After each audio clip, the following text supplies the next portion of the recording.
नमस्कार, न्यूज उत्तर प्रदेश के पॉडकास्ट खबर दिन भर में आपका स्वागत है। तारीख 14 अगस्त दिन शनिवार, मैं वसुंधरा। आज के मुख्य समाचार। गोरखपुर में सीएम योगी ने किया कैंसर अस्पताल में 18 करोड़ की मशीन का लोकार्पण। बोले इलाज के लिए नए युग की शुरुआत। आज एक नए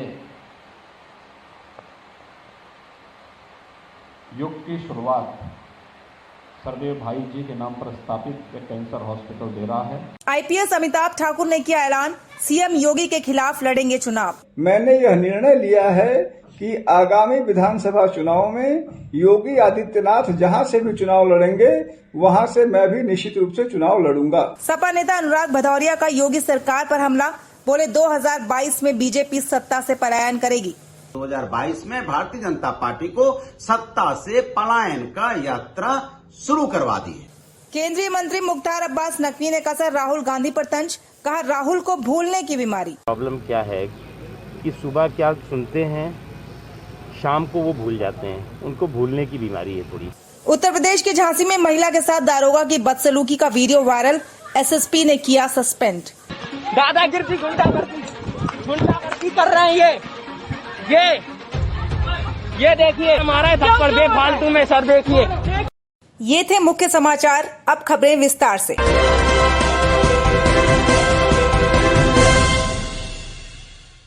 सीएम योगी अपने 2 दिवसीय दौरे पर गोरखपुर पहुंचे हैं, जहां शनिवार को सीएम योगी ने हनुमान प्रसाद पोद्दार कैंसर अस्पताल में नई रेडिएशन मशीन का लोकार्पण किया।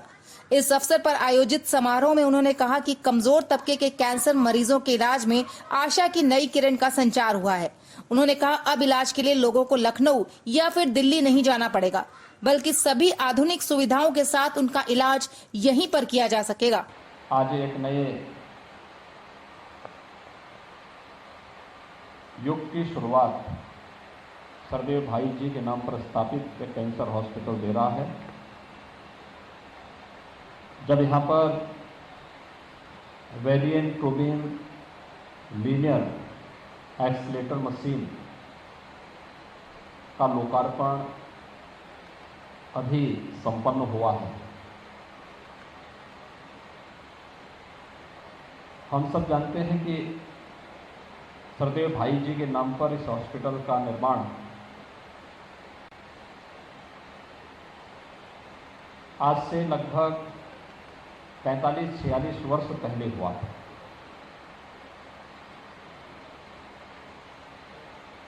उस समय पूर्वी उत्तर प्रदेश का यह क्षेत्र सामान्य स्वास्थ्य सुविधाओं के लिए तरसता था और एक लंबे समय तक स्वास्थ्य सुविधाओं के अभाव के कारण इस क्षेत्र के नागरिकों को अपने उपचार के लिए लखनऊ, दिल्ली, मुंबई और देश के अन्य चिकित्सा संस्थानों पर निर्भर रहना पड़ता था। उस कालखंड में इस ट्रस्ट के द्वारा कैंसर उपचार का एक केंद्र सरदेव भाई जी के नाम पर स्थापित करने का जो संकल्प लिया, वह निरंतर कैंसर रोगियों को अपने सीमित संसाधनों से बेहतर सुविधा देने का प्रयास किया और आज उसी का परिणाम है।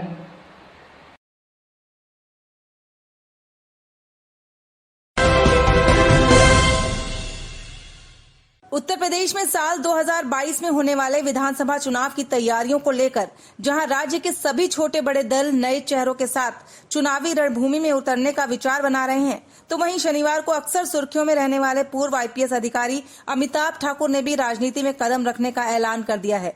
शनिवार को उन्होंने ट्विटर पर वीडियो जारी करते हुए सीएम योगी के खिलाफ चुनाव लड़ने की बात कही है।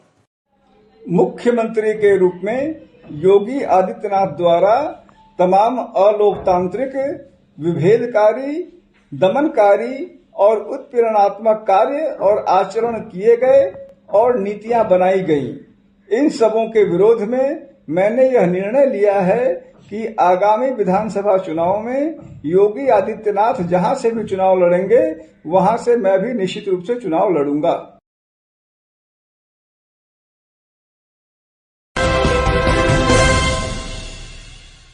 यूपी में 2022 में होने वाले चुनाव को लेकर हलचल तेज हो रही है। सरकार और विपक्ष लगातार एक दूसरे पर शब्दों के बाण चला रहे हैं। इस बीच समाजवादी पार्टी के नेता अनुराग भदौरिया ने भी योगी सरकार पर निशाना साधा है। उन्होंने कहा है कि अब योगी सरकार का सत्ता से पलायन का समय आ गया है और 2022 में बीजेपी सत्ता से पलायन कर जाएगी। ये बिल्कुल सही बात है कि भारतीय जनता पार्टी के यात्रा का समय आ गया है, मतलब सत्ता से पलायन के यात्रा का समय आ गया है। उत्तर प्रदेश की जनता ने 4.5 साल में भारतीय जनता पार्टी की सरकार में जो दर्द झेला है, कोविड में अपनों को खोया है, किसानों की लगातार मौतें हुई हैं धरने पे, महंगाई बेरोजगारी से लोग आत्महत्या कर रहे हैं, जहरीली शराब पीने से लोगों की मौतें हुई हैं, महिलाओं का चीरण होता रहा, जिस तरह का आतंकी माहौल उत्तर प्रदेश के अंदर में देखने को मिला है, तो जनता ने तय कर लिया है कि 2022 में भारतीय जनता पार्टी को सत्ता से पलायन का यात्रा शुरू करवा दी है।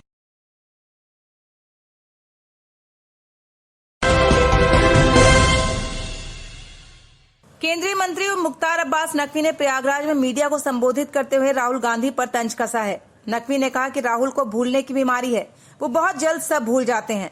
उन्होंने कहा कि विपक्ष जिस तरह सदन में कार्यवाही नहीं करने दे रहा, उसे लेकर हम लोग सख्त कदम उठाने वाले हैं। देखिए, राहुल गांधी जी की प्रॉब्लम क्या है कि सुबह क्या सुनते हैं, शाम को वो भूल जाते हैं। उनको भूलने की बीमारी है थोड़ी।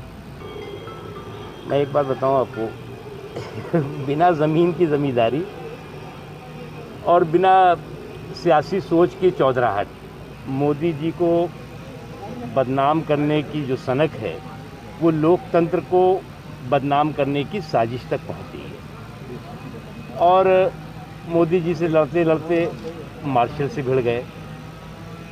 वहाँ पर जिस तरह की तोड़फोड़, जिस तरह की हाथापाई, जिस तरह की हिंसा हुई, वो लोकतांत्रिक मूल्यों को शर्मसार करने वाली है।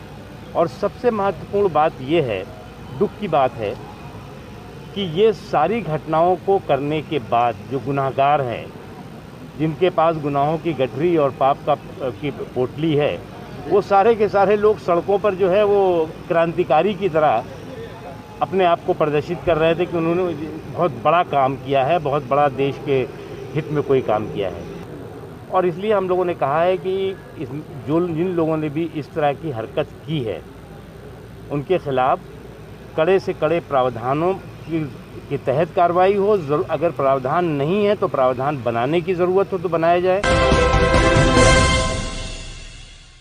यूपी के झांसी में महिला को थप्पड़ मारना एक दारोगा को भारी पड़ गया।